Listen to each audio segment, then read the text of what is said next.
मैं सुरजीत खोत कल शाम को लगभग 7:30 के लगभग मेरे भाई शंकर खोत की आकाशीय बिजली गिरने के कारण खेत में काम कर रहा था। उस टाइम आकाशीय बिजली गिर गई, जिसकी वजह से वो घायल हो गया। हम उसको यहाँ से लेके रामगढ़ CHC सेंटर गए। उन्होंने बोला इसको हाई सेंटर नौ रेफर कर दिया। नौ लेकर गए तो वहाँ पर हमें 1 घंटे तक कोई उपचार नहीं मिला। डॉक्टरों की लापरवाही के कारण मेरा भाई वहाँ नौर पहुँचा उस टाइम तक स्वस्थ था, हिल रहा था और उसको सांस भी आ रही थी। फिर डॉक्टरों ने 1 घंटे का टाइम निकाल दिया। 1 घंटे के दौरान कोई कार्रवाई नहीं की, ना ही कोई स्टाफ आया, और उसके बाद उसी दौरान मेरे भाई की मृत्यु हो गई। और साथ में एक भाई और था जो अभी भी वहाँ ICU सेंटर में भर्ती है।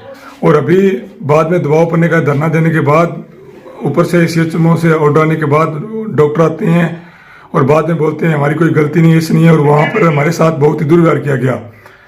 उस टाइम हमें जब सेंटर में पहुंचे तो उनके पास ECG मशीन उपलब्ध नहीं थी, वो उसमें लाने के लिए 20 मिनट लगा दिए। जेली उनके पास उपलब्ध नहीं थी, कोई भी हर एक चीज़ लाने के लिए उनको कम से कम 10 से 15 मिनट लग रहे थे। और हमारे हॉस्पिटल में पहुंचने के बाद 20 मिनट तक तो उन्होंने एंट्री नहीं की। बोले आधार कार्ड लेके आओ, डॉक्यूमेंट लेके आओ, ID लेके आओ, एंट्री करेंगे, एंट्री के बाद में आपका उपचार होगा, हम एंट्री होने के बाद भी डॉक्टर को सूचित करेंगे। और जो वहाँ पे लेडीज थी उन्होंने हमारे साथ बहुत ही दुर्व्यवहार किया और अन्य स्टाफ ने भी बहुत दुर्व्यवहार किया। हमारी कोई भी सुनवाई नहीं हुई। 1 घंटे के बाद कम से कम जाने के 30 से 40 मिनट के बाद डॉक्टर को सूचित करते हैं। उसके बाद डॉक्टर आते हैं, बाद में आने के बाद डॉक्टर कहते हैं ये तो डेड हो गया। 1 घंटे के अंदर अंतराल में कम से कम हमें वहाँ जाने, रामगढ़ से पहुँचने में 30 मिनट लगे और वहाँ जाने के बाद 30 से 35 मिनट के बाद में हमें वहाँ डॉक्टर आते हैं। और डॉक्टर आने के बाद पहले बोलते हैं हमारे तो यहाँ एम्बुलेंस स्टाफ 6 बजे के बाद एम्बुलेंस स्टाफ है वही देखता है, लोकल स्टाफ भी देखता है, डॉक्टर तो होते ही हैं, कभी बाहर जाते हैं। और जो उस टाइम ऑन ड्यूटी डॉक्टर थे वो दूसरे हॉस्पिटल में गए हुए थे। उन्होंने तो ये धंधा अपना रखा है प्राइवेट हॉस्पिटल में देखने का, सरकारी में कोई व्यवस्था नहीं है। में काम करते समय मेरे भाई के साथ एक विनोद मिस्त्री था जो अभी भी ICU में है। एक मेरे चाचा जी थे जो थोड़ी दूर पे थे, वो थोड़े नॉर्मल घायल हुए थे, वो सही है। और जो साथ में एक मिस्त्री था विनोद, वो अभी भी ICU सेंटर में भर्ती है घायल अवस्था में। कितने भाई है विनोद वगैरह बताओ? ये 3 भाई हैं। बड़ा भाई विनोद है, शंकर भाई जो अभी डेथ हुई है, छोटा भाई इंद्रपाल है वो आर्मी में है। शंकर के साथ वाले की पोजीशन थोड़ी बताओ। देखिए सर, ये कल मेरे गांव उजरवास के अंदर शाम के समय गांव के नज़दीक शंकर कोत का खेत पड़ता है, 11 बिरानी के तहत ये रखवाता है।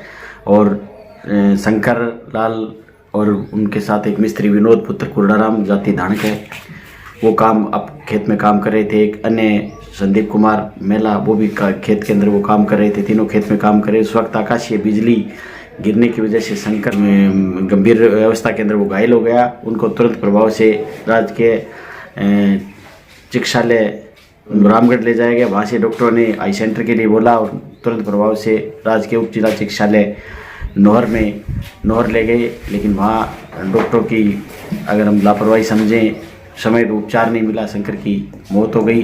और उनके साथ जो विनोद कुमार पुत्र कुर्डाराम जाति धानक, वो बिल्कुल गरीब परिवार से BPL परिवार है। उसके घर में मात्र कमाने वाला वो विनोद कुमार ही था। लेकिन आज उसके घर पर भी मतलब विपत्ति का पहाड़ टूट के आ गया। हालात बद से बदतर हैं। कमाने वाला उसके घर के अंदर कोई नहीं है, वो भी नौर के अंदर वर्तमान में भर्ती है।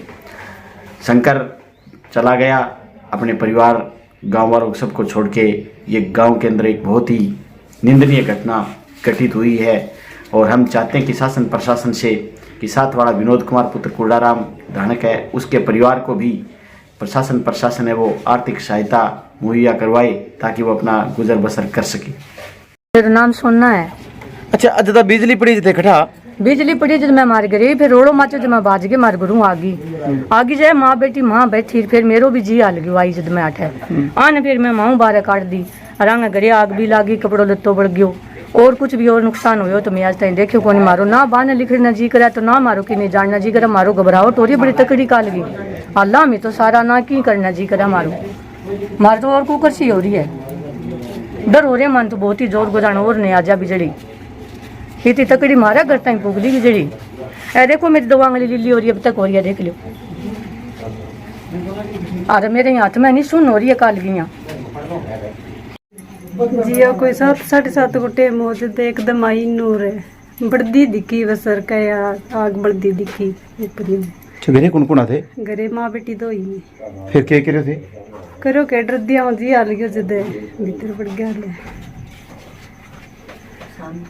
बाबा और आगे जमाया फिर और की चीज आ गई पार्टी के? आग पट्टी रहे चादर बड़ी है दो और गांव के मुंशीराम धानक के परिवार में भी बिजली गिरी और वहां पर बेटी और मां दो ही घर में थी। दहशत फैल गई घर में, डर गए सभी। शंकर के परिवारजनों की रुलाई रुक नहीं पा रही हैं।